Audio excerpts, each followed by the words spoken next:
if you get into a fight with a spouse and then they're like, don't do that, I'm going to have a panic attack. Don't talk about that thing or I'll have a panic attack. What they do is they threaten you and say, like, if you continue, then I will punish you in some way.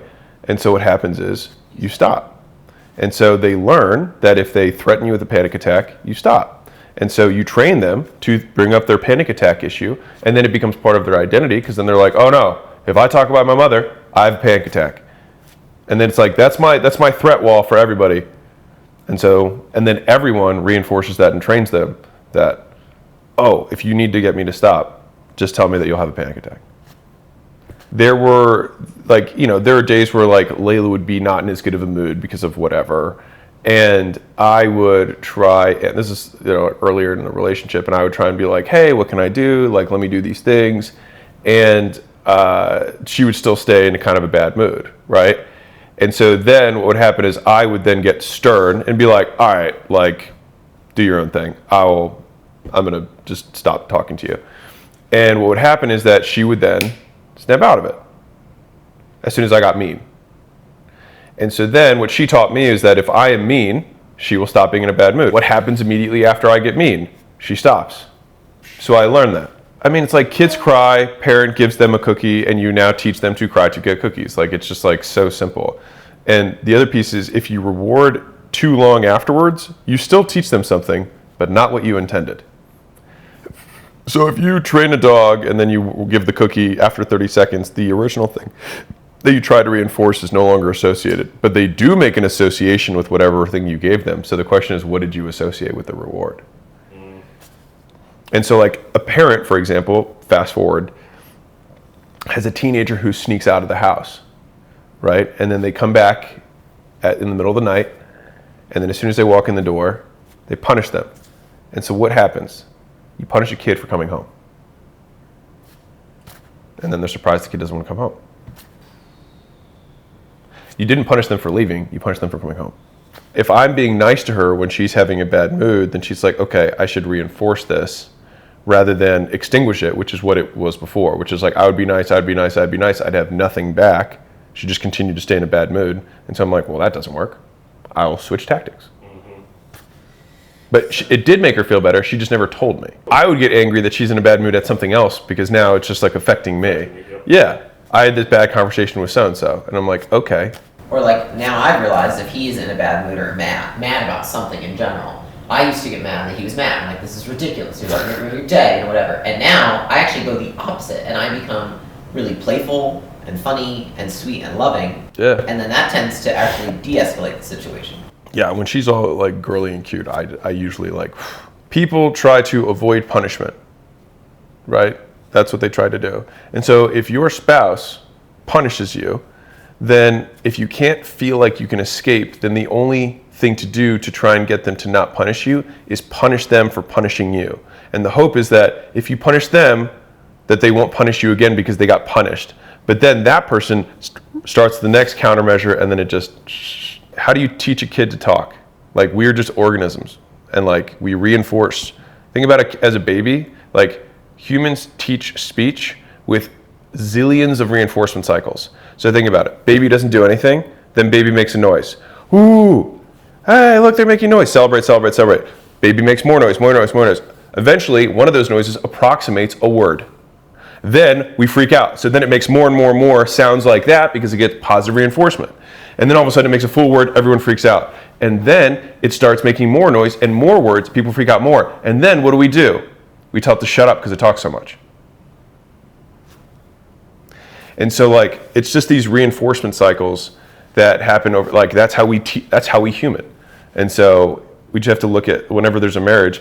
It's like the thing with Layla. If the guy gets mad and then the girl shuts up, if he wants her to be quiet, he realizes mad equals quiet.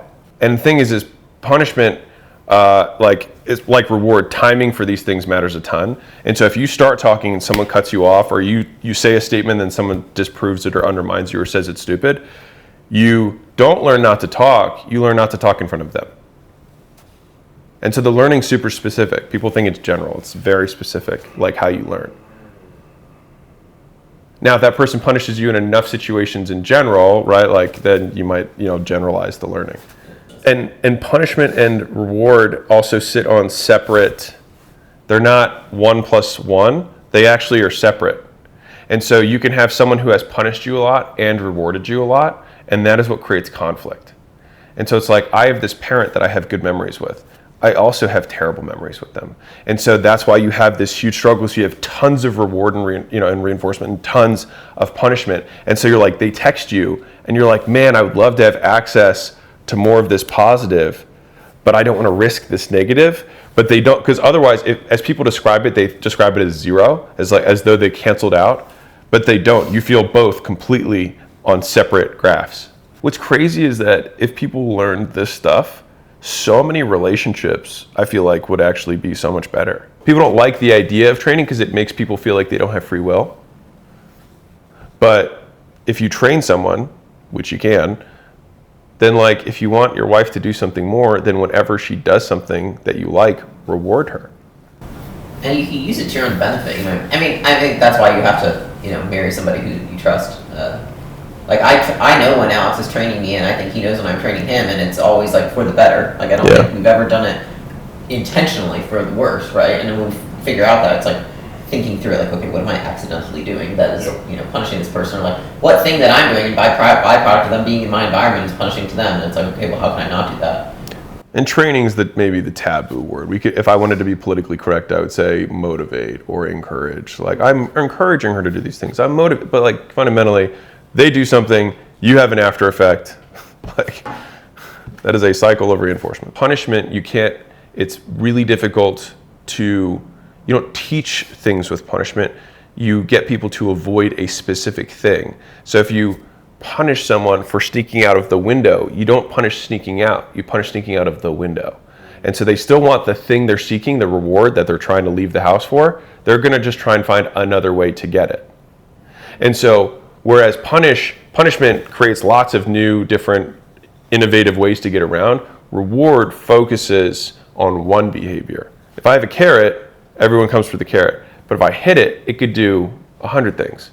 So like punishment sprays the activity of like what someone's gonna do afterwards, but reward focuses. But it's funny because if everybody knows the game, it doesn't make it less effective. It actually makes it more effective because then you can understand what they're trying to do faster. It's just a better way to communicate. At the end of the day, you have to organize your environment to change the way you behave. Like it's the easiest way to change behavior is just change someone's surroundings. The ultimate is that two people are working something that's mutually reinforcing, which is why couples that build businesses together have a far lower divorce rate because they have a mutually reinforcing thing. It reinforces both of them. Why do you guys work so much? Because we both do it and we both get reinforced at the same time for doing it together. We're just little rats with levers getting pellets. Yeah. And like our business is a little pellet machine. And so we're like, ooh, content. This is a really interesting one. So you think about, people want to ascribe reasons why. They say, when I was a kid, and then you can just cut all of that and just say, when you do X, you were rewarded for it in some way. That's it. Because otherwise, if you weren't, you would stop doing it. Yeah. It's not because of who you are, it's because of what happens when you do it.